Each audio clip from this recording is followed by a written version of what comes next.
ओम शांति। 21 नवंबर 2024। बाबा के महावाक्य। मीठे बच्चे, तुम्हें अब टीचर बन सबको मन वशीकरण मंत्र सुनाना है। यह तुम सब बच्चों की ड्यूटी है। प्रश्न: बाबा किन बच्चों का कुछ भी स्वीकार नहीं करते हैं? उत्तर: जिन्हें अहंकार है, मैं इतना देता हूँ, मैं इतनी मदद कर सकता हूँ। बाबा उनका कुछ भी स्वीकार नहीं करते। बाबा कहते, मेरे हाथ में चाबी है, चाहे तो मैं किसी को गरीब बनाऊं, चाहे किसको साहूकार बनाऊं। यह भी ड्रामा में राज है। जिन्हें आज अपनी साहूकारी का घमंड है, वह कल गरीब बन जाते और गरीब बच्चे बाप के कार्य में अपनी पाई पाई सफल कर साहूकार बन जाते हैं। ओम शांति। यह तो रूहानी बच्चे जानते हैं कि बाप आए हैं हमको नई दुनिया का वर्षा देने। यह तो बच्चों को पक्का है ना कि जितना हम बाप को याद करेंगे उतना पवित्र बनेंगे। जितना हम अच्छा टीचर बनेंगे उतना ऊंच पद पाएंगे। बाप तुम्हें टीचर के रूप में पढ़ाना सिखाते हैं, तुमको फिर औरों को सिखाना है। तुम पढ़ाने वाले टीचर जरूर बनते हो, बाकी तुम कोई का गुरु नहीं बन सकते हो, सिर्फ टीचर बन सकते हो। गुरु तो एक सतगुरु ही है, वह सिखलाते हैं। सर्व का सतगुरु एक ही है, वह टीचर बनाते हैं। तुम सबको टीच करके रास्ता बताते रहते हो मन मनाभव का। बाप ने तुम्हारे पर यह ड्यूटी रखी है कि मुझे याद करो और फिर टीचर भी बनो। तुम कोई को बाप का परिचय देते हो तो उनका भी फर्ज है बाप को याद करना। टीचर रूप में सृष्टि चक्र की नॉलेज देनी पड़ती है। बाप को जरूर याद करना पड़े। बाप की याद से ही पाप मिट जाने हैं। बच्चे जानते हैं हम पाप आत्मा हैं, इसलिए बाप सबको कहते हैं अपने को आत्मा समझ बाप को याद करो तो तुम्हारे पाप मिट जाएंगे। बाप ही पतित पावन है। युक्ति बताते हैं, मीठे बच्चे, तुम्हारी आत्मा पतित बनी है, जिस कारण शरीर भी पतित बना है। पहले तुम पवित्र थे, अभी तुम अपवित्र बने हो। अब पतित से पावन होने की युक्ति तो बहुत सहज समझाते हैं। बाप को याद करो तो तुम पवित्र बन जाएंगे।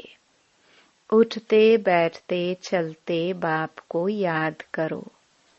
वो लोग गंगा स्नान करते हैं तो गंगा को याद करते हैं, समझते हैं वह पतित पावनी है। गंगा को याद करने से पावन बन जाना है।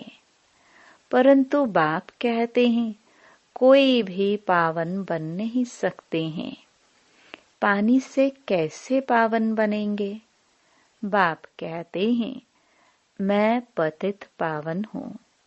हे बच्चों, देह सहित देह के सब धर्म छोड़ मुझे याद करने से तुम पावन बन फिर से अपने घर मुक्ति धाम पहुंच जाएंगे। सारा कल्प घर को भूले हो, बाप को सारा कल्प कोई जानता ही नहीं है। एक ही बार बाप खुद आकर अपना परिचय देते हैं। इस मुख द्वारा, इस मुख की कितनी महिमा है। गौ मुख कहते हैं ना, वह गौ तो जानवर है, यह है मनुष्य की बात। तुम जानते हो यह बड़ी माता है, जिस माता द्वारा शिव बाबा तुम सबको एडॉप्ट करते हैं। तुम अभी बाबा बाबा कहने लगे हो। बाप भी कहते हैं, इस याद की यात्रा से ही तुम्हारे पाप कटने हैं। बच्चे को बाप याद पड़ जाता है ना, उसकी शक्ल आदि दिल में बैठ जाती है। तुम बच्चे जानते हो, जैसे हम आत्मा हैं, वैसे वह परम आत्मा है। शक्ल में और कोई फर्क नहीं है। शरीर के संबंध में तो फीचर्स आदि अलग हैं, बाकी आत्मा तो एक जैसी ही है। जैसे हमारी आत्मा, वैसे बाप भी परम आत्मा है।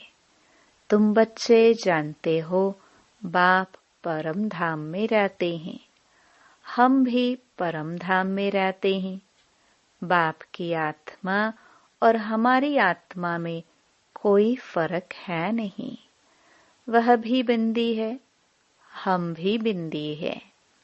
यह ज्ञान और कोई को है नहीं, तुमको ही बाप ने बताया है। बाप के लिए भी क्या क्या कह देते हैं। सर्वव्यापी है, पत्थर ठिक्कर में है, जिसको जो आता है वह कह देते हैं। ड्रामा प्लान अनुसार भक्ति मार्ग में बाप के नाम रूप देश काल को भूल जाते हैं। तुम भी भूल जाते हो। आत्मा अपने बाप को भूल जाती है। बच्चा बाप को भूल जाता है तो बाकी क्या जानेंगे। गोया निधन के हो गए। धनी को याद ही नहीं करते हैं, धनी के पाठ को ही नहीं जानते हैं, अपने को भी भूल जाते हैं। तुम अच्छी रीति जानते हो, बरोबर हम भूल गए थे। हम पहले ऐसे देवी देवता थे, अब जानवर से भी बदतर हो गए हैं। मुख्य तो हम अपनी आत्मा को भी भूले हुए हैं। अब रियलाइज कौन करावे। कोई भी जीवात्मा को यह पता नहीं होगा कि हम आत्मा क्या है, कैसे सारा पाठ बजाते हैं। हम सब भाई भाई हैं, वह ज्ञान और कोई में नहीं है। इस समय सारी सृष्टि ही तमो प्रधान बन चुकी है, ज्ञान नहीं है। तुम्हारे में अब ज्ञान है। बुद्धि में आया हम आत्मा इतना समय अपने बाप की ग्लानि करते आए हैं। ग्लानि करने से बाप से दूर होते जाते हैं, सीढ़ी नीचे उतरते गए हैं। ड्रामा प्लान अनुसार मूल बात हो जाती है बाप को याद करने की। बाप और कोई तकलीफ नहीं देते हैं। बच्चों को सिर्फ बाप को याद करने की तकलीफ है। बाप कभी बच्चों को कोई तकलीफ दे सकते हैं क्या? लॉ नहीं कहता। बाप कहते हैं, मैं कोई भी तकलीफ नहीं देता हूँ। कुछ भी प्रश्न आदि पूछते हैं, कहता हूँ इन बातों में टाइम वेस्ट क्यों करते हो। बाप को याद करो, मैं आया ही हूँ तुमको ले जाने। इसलिए तुम बच्चों को याद की यात्रा से पावन बनना है। बस मैं ही पतित पावन बाप हूँ। बाप युक्ति बताते हैं, कहाँ भी जाओ बाप को याद करना है। 84 के चक्कर का राज भी बाप ने समझा दिया है। अब अपनी जांच करनी है, कहाँ तक हम बाप को याद करते हैं। बस और कोई तरफ का विचार नहीं करना है। यह तो मोस्ट इजी है। बाप को याद करना है। बच्चा थोड़ा बड़ा होता है तो ऑटोमेटिकली माँ बाप को याद करने लग पड़ता है। तुम भी समझो, हम आत्मा बाप के बच्चे हैं।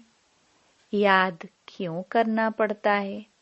क्योंकि हमारे ऊपर जो पाप छड़े हुए हैं वह इस याद से ही खत्म होने हैं।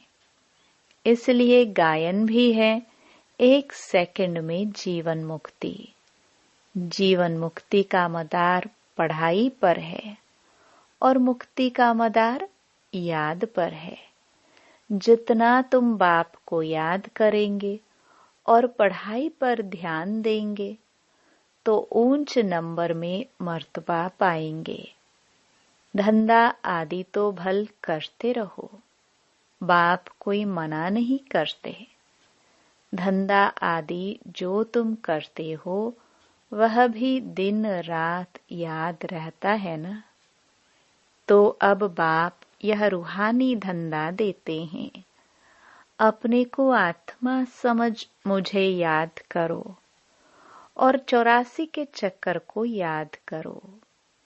मुझे याद करने से ही तुम सतो प्रधान बनेंगे। यह भी समझते हो, अभी पुराना चोला है, फिर सतो प्रधान नया चोला मिलेगा। अपने पास बुद्धि में तंत्र रखना है, जिससे बहुत फायदा होना है। जैसे स्कूल में सब्जेक्ट तो बहुत होते हैं, फिर भी इंग्लिश पर मार्क अच्छी होती हैं, क्योंकि इंग्लिश है मुख्य भाषा। उन्हों का पहले राज्य था, इसलिए वह जास्ती चलती है। अभी भी भारतवासी कर्जदार है। भल कोई कितने भी धनवान हैं, परंतु बुद्धि में यह तो है ना कि हमारे राज्य के जो हेड्स हैं वह कर्जदार हैं। गोया हम भारतवासी कर्जदार हैं। प्रजा जरूर कहेंगी ना, हम कर्जदार हैं। यह भी समझ चाहिए ना। जबकि तुम राजाई स्थापन कर रहे हो, तुम जानते हो हम सभी इन सब कर्जों से छूटकर सॉल्वेंट बनते हैं। फिर आधा कल्प हम कोई से भी कर्जा उठाने वाले नहीं हैं। कर्जदार पतित दुनिया के मालिक हैं। अभी हम कर्जदार भी हैं, पतित दुनिया के मालिक भी है। हमारा भारत ऐसा है। गाते हैं ना, तुम बच्चे जानते हो, हम बहुत साहूकार थे।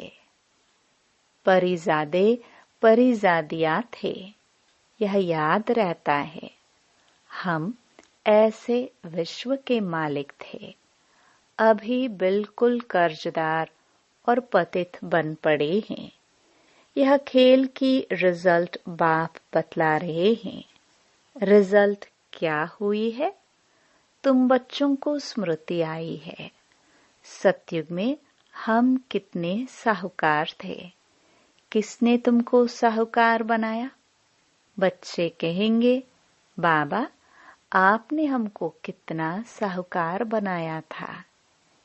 एक बाप ही साहूकार बनाने वाला है। दुनिया इन बातों को नहीं जानती।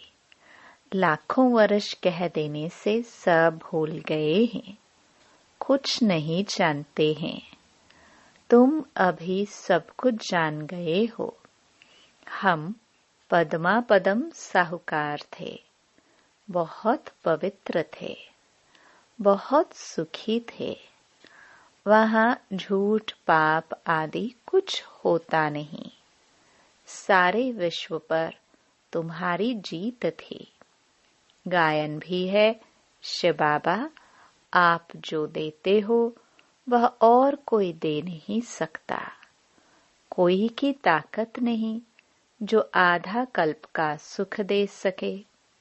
बाप कहते हैं भक्ति मार्ग में भी तुमको बहुत सुख अथाह धन रहता है। कितने हीरे जवाहर थे जो फिर पिछाड़ी वालों के हाथ में आते हैं। अभी तो वह चीज ही देखने में नहीं आती है। तुम फर्क देखते हो ना। तुम ही पूज्य देवी देवता थे, फिर तुम ही पुजारी बने हो। आपे ही पूज्य, आपे ही पुजारी।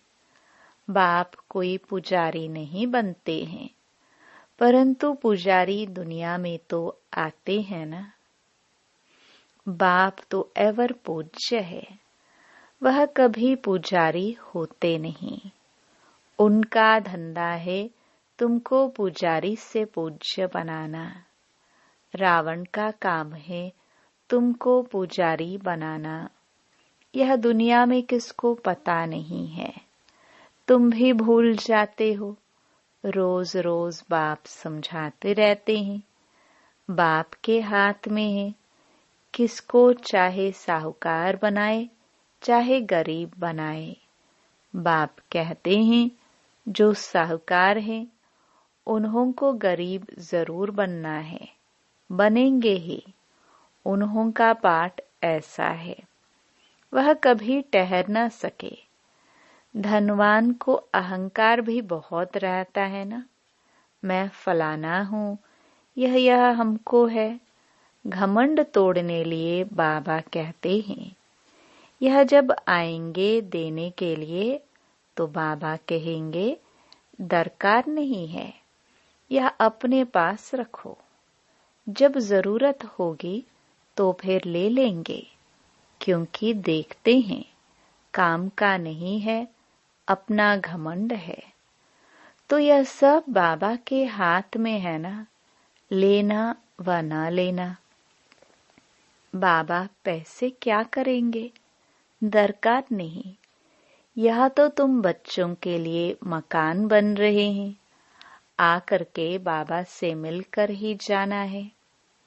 सदैव तो रहना नहीं है। पैसे की क्या दरकार रहेगी। कोई लश्कर व तोपे आदि तो नहीं चाहिए।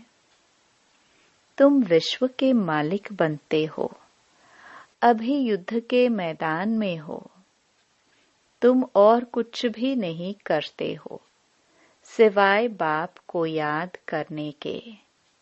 बाप ने फरमान किया है मुझे याद करो तो इतनी शक्ति मिलेगी। यह तुम्हारा धर्म बहुत सुख देने वाला है। बाप है सर्वशक्तिमान, तुम उनके बनते हो। सारा मदार याद की यात्रा पर है। यहाँ तुम सुनते हो, फिर उस पर मंथन चलता है। जैसे गाय खाना खाकर फिर उगारती है, मुख चलता ही रहता है। तुम बच्चों को भी कहते हैं ज्ञान की बातों पर खूब विचार करो। बाबा से हम क्या पूछे। बाबा तो कहते हैं मन मना भव, जिससे ही तुम सतो प्रधान बनते हो। यह एम ऑब्जेक्ट सामने है।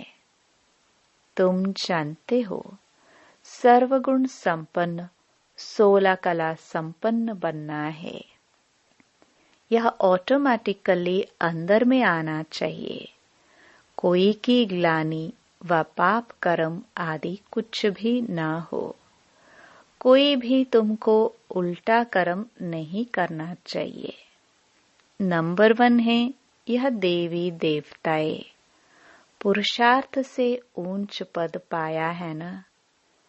उन्हों के लिए गाया जाता है अहिंसा परमो देवी देवता धर्म। किसको मारना यह हिंसा हुई ना। बाप समझाते हैं, तुम फिर बच्चों को अंतर्मुख हो, अपने को देखना है। हम कैसे बने हैं? बाबा को हम याद करते हैं। कितना समय हम याद करते हैं? इतनी दिल लग जाए तो यह याद कभी भूले ही नहीं। अब बेहद का बाप कहते हैं, तुम आत्माएं मेरी संतान हो, सो भी तुम अनादि संतान हो। वह जो आशिक माशुक होते हैं, उन्हों की है जिस्मानी याद।